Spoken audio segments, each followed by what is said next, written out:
Good afternoon, this is Nicholas from Gandora Gaming, and today I bring you guys my 8.5 Blue Yellow Portgas D.Ace Deck Profile 2024 Post-Memorial Collection. I think this leader has huge potential in the metagame, and out of the three leaders, out of the three Brother Structure deck, I think he's the most unexplored. I think a lot of people are taking a lot of liking to the Black Yellow Luffy and the Red Yellow Sabos of the world, but I think a lot of people have forgotten about Blue Yellow Ace. I think this leader has a lot of teeth and is a very powerful leader in the upcoming format and in this format. But a lot of people aren't giving him a chance because Black Yellow Luffy is just way more competitive. At least in their eyes. They see it and they're like, well, why would I play Ace when I can play Luffy? And same thing when it comes to Sabo. Why would I play Sabo? Or why would I play Ace when I can play Sabo? And I had to disagree. I think out of the three brothers, I think he's my favorite of the leaders. And I think he has some huge potential going forward. So let's get into this. So you don't know what Portgas D.Ace does. With 2 Dawn, during the main phase, look at the top 5 cards of your deck. Then you place a 5-cost character into your life. And then during the end phase, it destroys the card. So the idea of this deck is that you want to basically use the life you put in there. So you're either going to try to flip that life down in order to heal yourself every turn, or you're going to try to use one of your baby aces or baby Luffys in order to make yourself a 7k character for the turn, and then also basically ruin your opponent's day by playing out a 5-cost character. That's basically the whole game plan of this deck. You want to stall into late game and then start dropping out your boss monster, which is lovely Edward Newgate. So a lot of people have been wondering what this deck, this character was for. If you don't know, Edward Newgate is one of the coolest boss monsters in the game that does not have a home currently. So look, Edward Newgate has the effect that if your leader is Whitebeard Pirates, you can play him. And then basically on play, if you have 2 or less life, basically your opponent must trash cards from the hand when they declare an attack. Very powerful effect and really strong, especially towards the late game. So the idea is that you want to stall with your leader ability to keep healing yourself and basically get your opponent into a situation where you just keep putting out bodies and you start dwindling their life. Then, once you get to the late game, you can start dropping these guys down and basically force your opponent to do this. Look, you don't have that many cards in hand. In order you to declare an attack, you must discard cards, which is really solid against an Edward Newgate, because this guy is a 12k beat stick that is literally going to punch your opponent really hard. This is an incredible boss monster, and he is very terrifying. And the fact that he literally says you must discard 2 cards whenever any character or leader swings is a very devastating effect, especially in the late game. You got your opponent down to like 1 or 2 life, and you are 1 or 2 life. They're not going to be one in the trash hand unless they're going to try to go for game.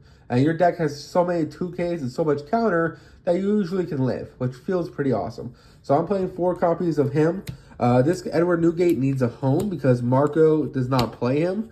Most Marco players play the 9 build, where they're going with this 9-cost Sanji into the 9-cost Edward Newgates. Thus, they don't really play any 10-cost characters. I think this is the only home left for him because he's the only other blue, Edward Newgate leader. Thus, it's really solid in this deck. Now let's talk about the actual cards that you want to play throughout your game. This is, of course, late game. You don't really have ability to search this, but you have ability to stack it in a way that you'll be able to play it on the turns you want to do it. So keep that in mind. This is a very big brain leader. You're going to filter through your deck multiple times a game. You're just going to go through the entire deck over and over again every turn. First, we're playing 4 copies of Portgas D.Ace. Now, you should be familiar with him. This guy is the 5/7 with Rush if you have 2 or less life, which feels pretty fucking solid, and is a very scary card. You want to be dropping these as much as possible. Now, unlike Black Yellow Luffy, we're not going to be having the rush effect as much because we'll be healing ourselves constantly, but you do want to be cheating out these aces in the early game when your opponent's still at low dawn. Like, you want to go second with this deck. You want to go second, and on a 4 dawn turn, you want to be cheating out one of these aces, and you want to be swinging with 1 or 2 of these guys a turn and being a 7k leader constantly, which is very terrifying. We're also playing 4 copies of Portgas D.Ace. This is the best card of your deck right here. This card is what allows you to stack your cards. So basically the idea is that you want to stack your life in a way, or at least stack the top cards of your deck so that you can stack your Newgates. And that's kind of like the gimmick is. You want to draw into the Newgates and stack them in a way that you can play them on your late game and completely devastate your opponents. And this card is a blocker that allows you to draw 2, then place 2 on the top of your deck in any order, which is absolutely phenomenal for this leader. We're also, of course, playing 4 copies of the Little Ace, because Little Ace is absolutely key to this deck. This card literally says, hey, you can tribute this card, load the top card of your life. If it's a Portgas D.Ace that's 5 or less, play that character for free. And then your leader gains 2,000 power, which is very awesome. We're also playing the Monkey D. Luffy package. So we're playing 4 copies of Monkey D. Luffy. Monkey D. Luffy is just a fantastic monster, really, really strong. And it's just really incredible. Not only can he just trash a life, become a AK, but he also has counter, and he's just a really, really solid character to play off your ability. And luckily, in OP07, we got access to Monkey D. Luffy, Rocket Luffy. This card's absolutely insane. It allows you to not only trash himself to KO a 5 cost or less, or a 4 cost or less, but you also draw 1, which is also really, really insane. It has a really good trigger as well. So flipping this face down in your life means you're going to KO some 4 costs, which is really, really strong. And then finally, playing 4 copies of Monkey D. Luffy, because Monkey D. Luffy is one of the best cards of the deck, and he's just a phenomenal card. So that is it for our high-level package. Let's talk about our 2Ks. We're playing a shit ton. We're playing 12 in total. We're playing 4 copies of Santorio. This is a 5-cost 2K that has a trigger to play himself as a body, which feels absolutely insane. We're also playing 5 copies of Suru. This is just another 2K that feels nice in the deck, and just a really, really solid card overall. And we're also playing 4 copies of Yamato, another 2K to just another ability to put into life and feel really good. So the whole point of this deck is that you want to constantly be a 7K leader and having the ability to 2K out as much as possible. You're going to have a lot of card advantage and kind of just out-resource your opponent throughout the game. And then you want to drop these Edward Newgates and completely cripple your opponent's game plan. At least that's the idea. That's the concept. Next, we're playing 2 copies of Pudding, because Pudding is just an insane blue card. You should be playing this card if you're a blue leader, and this card is absolutely insane. We're also playing 4 copies of Imperial Ivankov. This card's absolutely insane.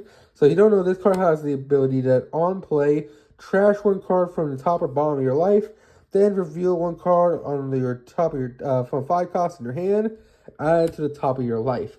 So this card allows you to heal yourself, which feels really, really strong, and it's a really, really powerful effect. Not to mention it's a blocker, which is absolutely insane.